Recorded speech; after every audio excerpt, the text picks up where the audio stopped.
కొలిచిన వారికి కొంగు బంగారంగా విరాజిల్లుతూ భక్తుల కోర్కెలు తీర్చే కల్పవల్లి ఆ తల్లి. పెళ్లిళ్లు చేసుకునే కొత్త జంటలకు ఆమె ఆశీస్సులు చాలని భక్తుల నమ్మకం. ఆ దేవత కొలువుదీరినటువంటి పవిత్ర పుణ్యక్షేత్రం ఎన్టీఆర్ జిల్లా పెనుగంచిప్రోల్లోని శ్రీ గోపయ్య సమేత తిరుపతమ్మవారి దేవస్థానం. ఇది ఉమ్మడి జిల్లాలో విజయవాడ శ్రీ కనకదుర్గమ్మ వారి ఆలయం తర్వాత రెండవ స్థానంలో ఉంది. విజయవాడకు 70 కిలోమీటర్ల దూరంలో, జగ్గైపేట నందిగామకు 16 కిలోమీటర్ల దూరంలో ఈ ఆలయం ఉంది. నిత్యం ఆంధ్ర, తెలంగాణ రాష్ట్రం నుంచి వచ్చే భక్తులతో అలరారుతోంది.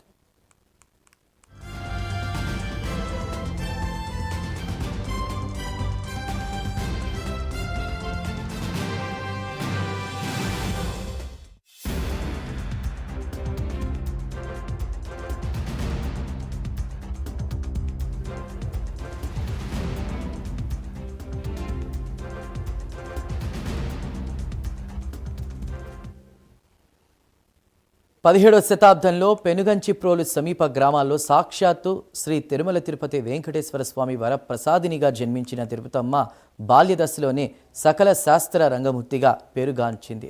తల్లిదండ్రులు కొల్ల రంగమాంబ, శివరామయ్యలకు పేరు తెచ్చే విధంగా తోటి బాలబాలికలకు జ్ఞాన మార్గం బోధిస్తూ యుక్త వయస్సు వచ్చిన తిరుపతమ్మను పెనుగంచిప్రోలులోని సమీప బంధువైన గోపయ్యకి వివాహం చేశారు. అక్కడ తోటికోడలు అత్త వెంగమాంబ వల్ల అత్తింటి ఆరళ్ళు ఎక్కువయ్యాయి. అదే సమయంలో కరువు తాండవిస్తూ ఉండడంతో గోవులకు మేత కోసం గోపయ్య ఆవుల మందని తీసుకుని ఉత్తరారణ్యాలకు వెళ్ళాడు. కాలమహిమ అన్నట్లుగా తిరుపతమ్మకు కుష్ఠవ్యాధి సోకింది. దాంతో అత్త తోటికోడలు పట్టించుకోకుండా పశువుల పాకలోకి నెట్టేశారు.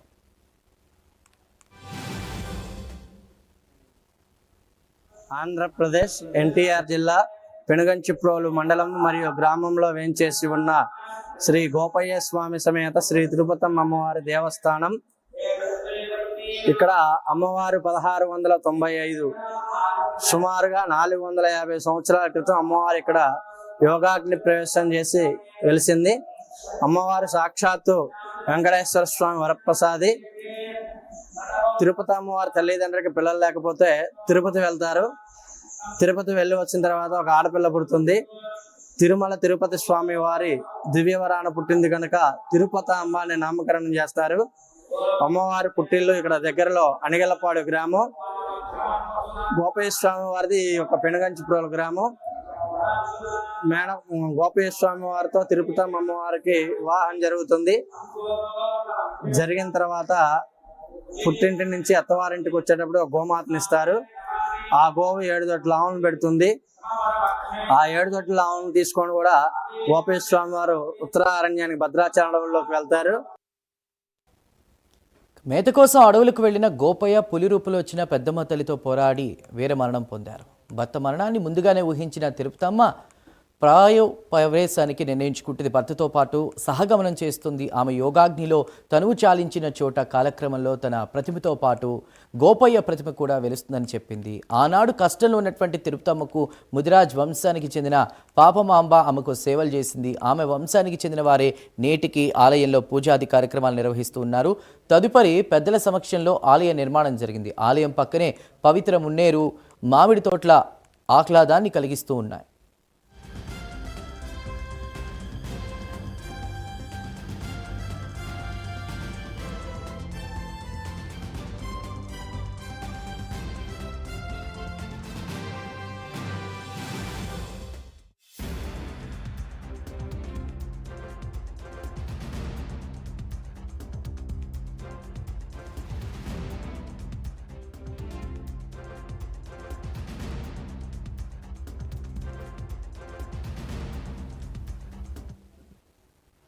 రాష్ట్రంలో ఎక్కడా లేని విధంగా అన్ని కులాల వారికి సంబంధించిన క్రతువులతో, యజ్ఞ యాగాదులతో అలరారుతున్న తిరుపతమ్మ వారి అమ్మవారి పెద్ద తిరునాళ్లు ఏటా మాఘశుద్ధ పౌర్ణమి నుంచి 5 రోజుల పాటు జరుగుతాయి. చిన్న తిరునాళ్ళు అయితే పాల్గొన మాసంలో 5 రోజుల పాటు విశేషంగా జరుగుతాయి. ఆ ఉత్సవాలకు పలు రాష్ట్రాల నుంచి వేల సంఖ్యలో భక్తులు వస్తారు. గ్రామము మరియు మండలంలో వేంచేసి ఉన్నటువంటి శ్రీ గోపయార్య సమేత శ్రీ తిరుపతమ్మ అమ్మవారి యొక్క దివ్య పుణ్యక్షేత్రం. మరి ఈ యొక్క క్షేత్రంలో మనకి ఉదయం కాలం మరి అమ్మవారి యొక్క మేలుకొలుపు ప్రతిరోజు ఉదయం 4:30 నుండి 4:45 వరకు అమ్మవారి యొక్క మేలుకొలుపు కార్యక్రమం జరుగుతున్నది. మరి అనంతరం కూడా 4:45 నుండి 5 గంటల వరకు మరి సుప్రభాత సేవ జరుగుతుంది. సుప్రభాత సేవ అనంతరం కూడా మరి 5 గంటల నుండి 5:15 వరకు అమ్మవారి యొక్క గోపూజ కార్యక్రమం, మరి అలాగే పోతురాజుల అర్చన మరియు తీర్థ బిందె ఇవన్నీ కూడా 5 to 5:15 వరకు మరి అమ్మవారి కార్యక్రమాలు జరుగుతూ ఉంటాయి. మరి 5:30 నుండి స్వామివారి అమ్మవారి యొక్క ఆలయ సహదేవతలందరూ కూడా అమ్మవారికి 5:30 నుండి దర్శనం మొదలవుతుంది. శ్రీ తిరుపతమ్మ అమ్మవారి దేవస్థానం పెనగంచిప్రోలు ఎన్టీఆర్ జిల్లా. అమ్మవారికి విశేషంగా మాఘశుద్ధ పౌర్ణమి, పాల్గొన పౌర్ణమి ఈ 2 సార్లు కూడా అమ్మవారికి విశేషంగా పెద్ద తిరునాళ్ళ, చిన్న తిరునాళ్ళ మహోత్సవం జరుగుతుంది. ఈ పెద్ద తిరునాళ్ళు వచ్చేసి అమ్మవారికి కళ్యాణ మహోత్సవం, చిన్న తిరునాళ్ళు వచ్చేసి అమ్మవారికి విశేషంగా వారి పుట్టింటి దగ్గర నుంచి పసుపు కుంకుమ బండ్లు కూడా వస్తాయన్నమాట.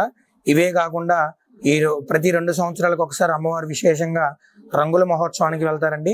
ఈ రంగుల మహోత్సవానికి గుడి లోపల నుంచి కూడా అర్చకులు తీసుకొని బయటికి రావడంతో ఆ రాజగోపురం దగ్గర నుంచి రజకులందరూ కూడా స్వయంగా వారి నెత్తి మీద పెట్టుకొని అమ్మవారిని మోసుకుంటూ, అమ్మవారి విడిది మండపం, ఊరి చివరిన విడిది మండపం ఉంటుంది, ఆ విడిది మండపం వరకు కూడా అమ్మవారిని రజకులందరూ కూడా మోసుకుంటూ ఊరంతా ఊరేగింపు చేసుకుంటూ తీసుకొని వెళతారు.